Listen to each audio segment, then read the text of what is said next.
Vamos começar mais uma série de vídeos sobre epilepsia. Nessa série eu vou falar sobre as epilepsias generalizadas. Que são as epilepsias generalizadas? Na série passada eu falei sobre as crises focais e as crises generalizadas. A gente tem as epilepsias generalizadas, que são os pacientes, as pessoas que têm crises generalizadas. Então, são crises de ausência, crises tônico-clônicas, podem ter crises tônicas, mas eu vou falar um pouquinho mais sobre um grupo especial, que são as epilepsias generalizadas idiopáticas. Quais são elas? As epilepsias de ausência infantil, a epilepsia de ausência juvenil, a epilepsia mioclônica juvenil e a epilepsia com crises tônico-clônica apenas. Esses 4 tipos de epilepsia são o que a gente chama de síndrome epilética, que tem crises epiléticas generalizadas. Cada tipo dessa síndrome tem suas características. Eu já falei em vídeos anteriores sobre elas, então lá no comecinho, né, do meu canal, tem cada uma delas. Hoje eu vou enfocar um pouquinho sobre as diferenças, também um pouquinho sobre o tratamento de cada uma delas, e também vou falar um pouco do eletroencefalograma e de alguns desafios que a gente tem em cada um deles. Epilepsias generalizadas idiopáticas. Primeiro desse grupo, né, primeiramente eu vou definir o que são essas epilepsias generalizadas idiopáticas. Então, são um grupo de epilepsias, um grupo de síndromes epiléticas, são aquele grupo que tem uma característica muito peculiar. Então, tem uma idade de início, o tipo de crise, o prognóstico, a causa. Então, são um grupo que foram muito estudados, são grupos que são frequentes e que também a gente tem algumas regrinhas, alguns critérios para diagnosticar, para auxiliar o médico que está com aquele paciente. O primeiro deles é a epilepsia de ausência infantil. Então, a epilepsia de ausência infantil, o próprio nome já ajuda a gente a identificar.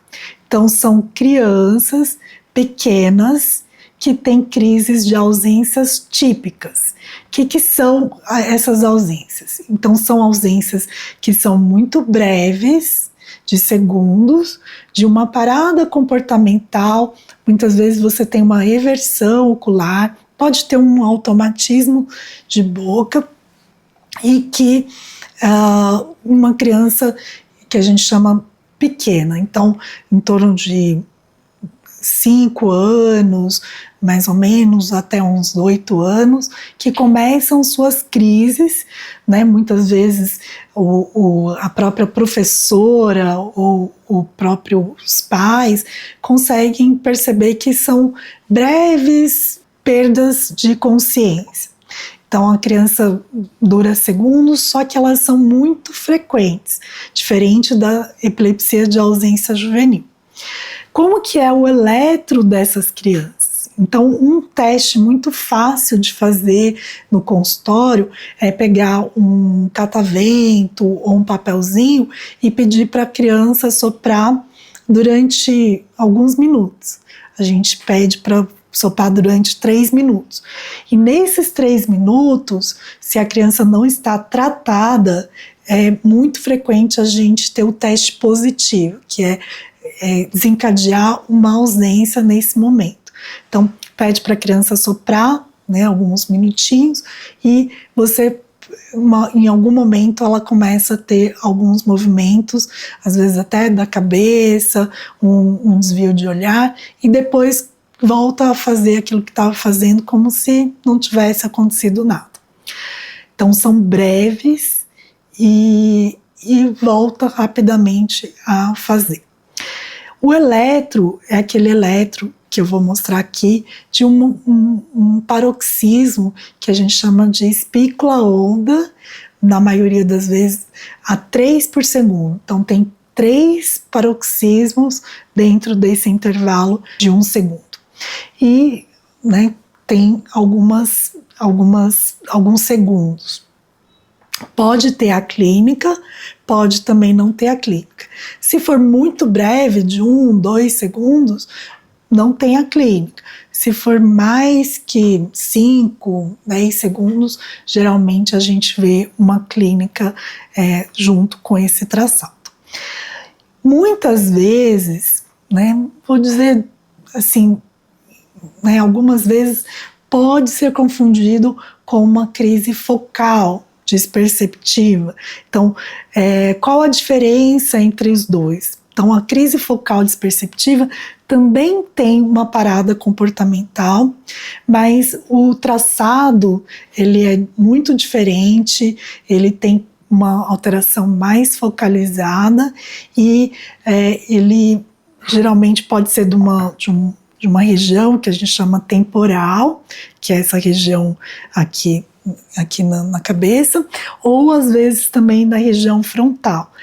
A crise focal desperceptiva ela é um pouco mais longa, então ela pode ter os automatismos também, mas dura um pouco mais do que a crise de ausência típica. E muitas vezes o paciente fala, eu tenho crises de ausência, mas a gente tem que perguntar como que é essa crise de ausência. Então ela pode ser uma focal desperceptiva ou uma crise de ausência, que a gente chama de ausência típica. Qual a diferença no traçado? Então, o traçado da ausência típica ele é generalizado, espícula-onda, e a crise, a epilepsia focal, ela tem uma característica, né, de uma descarga, um paroxismo tanto frontal quanto temporal ou outras regiões. E nem sempre o traçado vem alterado. Pode vir um traçado normal, um traçado sem nenhuma alteração. E muitas vezes também pode até ter um traçado com um paroxismo focal e ser generalizado. Bom, aí bugou toda a nossa cabeça.